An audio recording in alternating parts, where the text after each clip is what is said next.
Hello दोस्तों, good evening. दोस्तों, हमें अपने ब्लॉग को स्टार्ट करने के पीछे, आर्टिकल को लिखने के पीछे और अपने ब्लॉग या वेबसाइट को रिव्यू में भेजने के पीछे एक ही रीजन होता है कि हम इससे कुछ इनकम जनरेट कर सकें।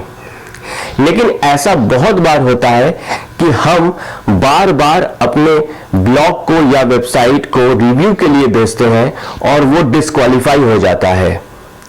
तो इसी सिलसिले में आज हम आपसे 12 पॉइंट ऐसे शेयर करने वाले हैं जिसको कि अगर आप फॉलो करें तो आपका मोनेटाइजेशन ऑन हो सकता है, आपका डिसअप्रूवल एक्सेप्ट हो सकता है।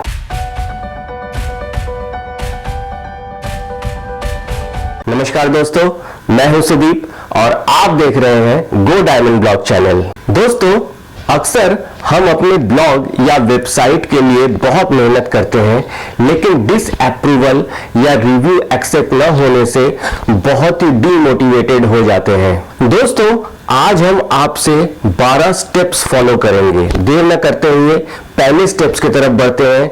दोस्तों, पहला स्टेप है कि ब्लॉग को हमेशा कंप्लीट कीजिए, अपने वेबसाइट को कंप्लीट कीजिए। कभी भी अपने वेबसाइट में आधा अधूरा इंफॉर्मेशन जो है उसको आप एडिट करके उसको पूरा करके ही अपने ब्लॉग का सेटअप कीजिए। याद रखिए दोस्तों, आधा अधूरा वेबसाइट गूगल कभी भी एक्सेप्ट नहीं करता है। उसे रिव्यू के लिए अगर आप सेंड करते हैं, भेजते हैं, तो वो कभी भी आपका रिव्यू में आपको अप्रूवल नहीं मिलेगा। हमेशा ये याद रखें, ब्लॉग के सारे पेजेस ठीक से आप लगाए हैं कि नहीं। आप अपने पेजेस में जो भी इंफॉर्मेशन आपको देना है उस इंफॉर्मेशन को आप एडिट किए हैं कि नहीं। पेजेस जैसे कि disclaimer, contact us, terms and conditions, ये सारे जो इंपॉर्टेंट पेजेस हैं आप अच्छे से बना लीजिए। और इसके लिए अगर आपको लिखना नहीं आता तो आपको वेबसाइट पेजेस के लिए जो भी मैटर है वो आजकल ऑनलाइन में अवेलेबल है, वहां से जनरेट कर लीजिए। दूसरा पॉइंट है दोस्तों, साइट मैप का। अपने वेबसाइट का जो साइट मैप है हमेशा आप तैयार कर लीजिए। एक आपका साइट मैप होना चाहिए। साइट मैप आपके वेबसाइट में है कि नहीं, आप वेब एड्रेस जहां पे टाइप करते हैं आप उसके आगे साइट मैप टाइप करके sitmap.xml अगर आप टाइप करेंगे तो आपका वेबसाइट में साइट मैप है कि नहीं वो आपको बता देगा। तो साइट मैप आप जरूर से जरूर लगाएं। तीसरा पॉइंट आता है SSL सर्टिफिकेट, सिक्योरिटी सर्टिफिकेट। हम इसके बारे में अपने पिछले वीडियो में आपसे बात किए हैं और बताए हैं कि SSL सर्टिफिकेट को कैसे लगाते हैं। दोस्तों, सर्टिफिकेट को लगाने के लिए आपको थोड़ा बहुत पेमेंट करना पड़ता है, आपको कुछ पैसे खर्चे करने पड़ते हैं, लेकिन अगर ये आपका नहीं लगा होता है, सिक्योर नहीं माना जाता है आपका पेज। आप हमेशा ये कोशिश करें कि आप अपने वेबसाइट या ब्लॉग को सिक्योर बना लें, जिससे कि गूगल आपको रिव्यू जैसे ही आप भेजेंगे अपने ब्लॉग के लिए आपका रिव्यू एक्सेप्ट हो जाए। चौथा आपका बहुत ही मेन इंपॉर्टेंट पॉइंट है कि आपका जो ब्लॉग है वो आपका रिस्पॉन्सिव है कि नहीं। हमने रिस्पॉन्सिव वेबसाइट के बारे में बात किया था, रिस्पॉन्सिव थीम्स के बारे में बात किया था। अपने ब्लॉग में रिस्पॉन्सिव थीम्स का यूज कीजिए।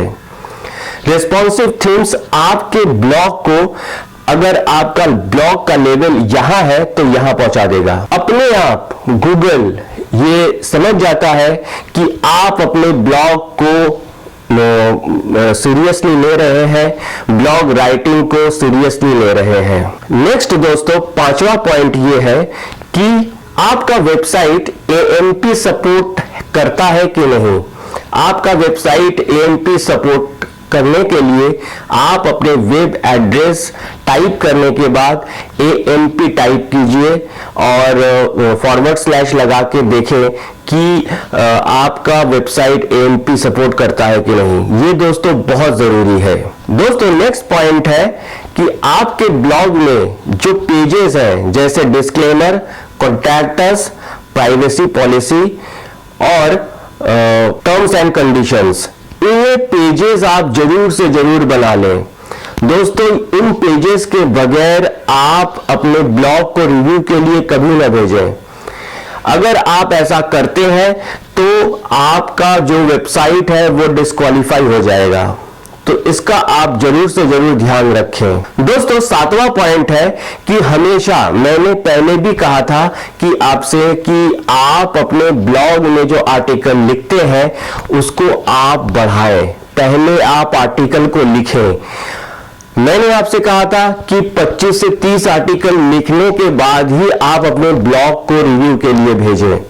दोस्तों आप जितना आर्टिकल लिखेंगे, ये जरूरी नहीं है कि आप 25 से 30 ही लिखें, आप 50-60 लिखेंगे तो आपके ही ब्लॉग के लिए अच्छा है, आपके ब्लॉग को रिव्यू उतनी ही जल्दी मिलेगा।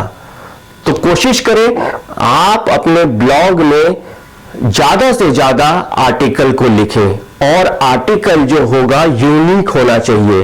दोस्तों कहीं से भी आप आर्टिकल को एक ही पॉइंट को या एक ही टॉपिक से रिलेटेड आर्टिकल को बार बार न लिखें, यूनिक आर्टिकल लिखें, सब अलग अलग लिखें। दोस्तों 8वां पॉइंट है, आप अपने ब्लॉग में ऐसे कंटेंट ना लिखें जो गूगल के पॉलिसी के खिलाफ हो। चाइल्ड अब्यूज का कंटेंट लिख रहे हैं, कोई सेक्सुअल हैरासमेंट का कंटेंट लिख रहे हैं, या आप और कोई ऐसा कंटेंट लिख रहे हैं जिससे कि मान लीजिए कि आप अपने ब्लॉग में ऐसे कंटेंट न लिखें जो गूगल एडसेंस के वायलेशन के खिलाफ हो।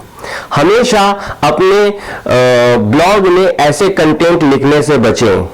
ऐसा लिखने से गूगल एडसेंस आपके ब्लॉग का रिव्यू करके ही आपके ब्लॉग को डिस्क्वालीफाई कर देगा, तो ऐसे कंटेंट से बचें। नेक्स्ट है दोस्तों हमने कहा था कि आप जब भी आर्टिकल लिखें, अपने ब्लॉग में कंटेंट लिखने की कोशिश करें तो कॉपी पेस्ट ना करें। दोस्तों कॉपी पेस्ट ऐसा आजकल ये समझा जाता है कि बहुत से ऐसे हमारे नए यूजर्स हैं जो कॉपी पेस्ट करके आर्टिकल को लिखते हैं और बाद में ये कहते हैं कि उनका रिव्यू डिस्क्वालीफाई हो गया। तो दोस्तों इससे आप बचें, कॉपी पेस्ट का यूज कभी ना करें, अपना कंटेंट खुद से लिखने की कोशिश करें। हाँ, आप जो भी आपका निश है उसको आप गूगल सर्च में सर्च करके टॉप 5 या टॉप 10 आर्टिकल को पढ़ें और उसको अपने लैंग्वेज में लिखने की कोशिश करें। दोस्तों अगला पॉइंट है कि आप अपने ब्लॉग को ओपन करने के लिए शुरुआत में अलग अलग आईपी एड्रेस का यूज करें और अपने दोस्त रिश्तेदार उनके मोबाइल से या उनके लैपटॉप या डेस्कटॉप से 2-3 बार उसे ओपन करें। गूगल अगर ये समझ गया कि एक ही आईपी एड्रेस से ये वेबसाइट ओपन होता है तो वो समझ जाएगा कि ये ओनर का वेबसाइट है। तो थोड़ा बहुत आप ये कोशिश करें कि बीच बीच में अपने फ्रेंड्स या रिलेटिव्स के आईपी एड्रेस से उसको ओपन करें। इससे गूगल को लगेगा कि विजिटर्स जो है इस वेबसाइट के अलग अलग आईपी एड्रेस से भी आते हैं। अगला पॉइंट है कि जब भी आप आर्टिकल को लिखें तो एक ही निश में लिखने की कोशिश करें। अलग अलग निश में अगर आप आर्टिकल के कंटेंट को लिखते हैं तो गूगल को ये समझने में दिक्कत हो जाता है कि आप किस ऑडियंस को कंसंट्रेट कर रहे हैं, किस ऑडियंस के लिए आप अपने ब्लॉग में राइट कर रहे हैं। दोस्तों अगर आप चाहते हैं कि आपका मोनेटाइजेशन ऑन हो जल्दी से जल्दी और आप अपने ब्लॉग से ज़्यादा इनकम जनरेट करें, ऑडियंस बढ़ाएं, तो आपको चाहिए कि एक ही निश में आप हमेशा लिखें। दोस्तों, अगला पॉइंट है अपने आर्टिकल में दोस्तों शुरुआत में आप कुछ बैकलिंक्स का यूज करें। बैकलिंक के यूज करने से आपको कुछ थोड़ा बहुत आपके रैंकिंग में असर पड़ेगा। दोस्तों, बैकलिंक के बारे में मैंने पिछले वीडियो में बात किया था। अगर आपको बैकलिंक समझने में दिक्कत हो रहा है तो पिछला वीडियो जो है एक बार दो बार और देख लें तो आपको समझ में आ जाएगा कि बैकलिंक होता क्या है। नेक्स्ट पॉइंट है दोस्तों, अगर आप चाहते हैं कि आपका रिव्यू जल्दी से जल्दी एक्सेप्ट हो, मोनेटाइजेशन जल्दी से जल्दी ऑन हो, तो कोशिश करें कि अपने वेबसाइट को थोड़ा सा प्रोफेशनल लुक दें। वेबसाइट का प्रोफेशनल लुक ये प्रूव करता है कि आप किस ऑडियंस के लिए आप ब्लॉग लिख रहे हैं, आपका निश क्या है। ये आपका वेबसाइट का लुक देखकर ही किसी को भी समझ में आ जाना चाहिए। दोस्तों, इमेजेस, वीडियोस, ग्राफ, चार्ट्स, इन सब का यूज भी एक बहुत इंपॉर्टेंट पार्ट है। दोस्तों, मैंने इन सब के बारे में आपसे पिछले वीडियो में बात किया था, लेकिन मैंने सोचा कि अगर आपको अगर एक साथ ये कुछ पॉइंट्स मैं आपको बता दूं तो आपका जो रिव्यू, जिन लोगों का रिव्यू बार बार डिस्क्वालीफाई हो जाता है, उनको कुछ न कुछ हेल्प जरूर होगा। उम्मीद करता हूं दोस्तों आज का वीडियो आपको समझ में आया।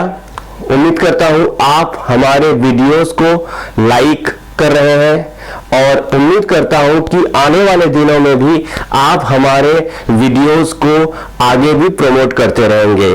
आज के लिए दोस्तों यहीं तक, मिलते हैं आपसे नेक्स्ट वीडियो में एक नए प्रॉब्लम के सॉल्यूशन के साथ, एक नए इश्यूज के साथ।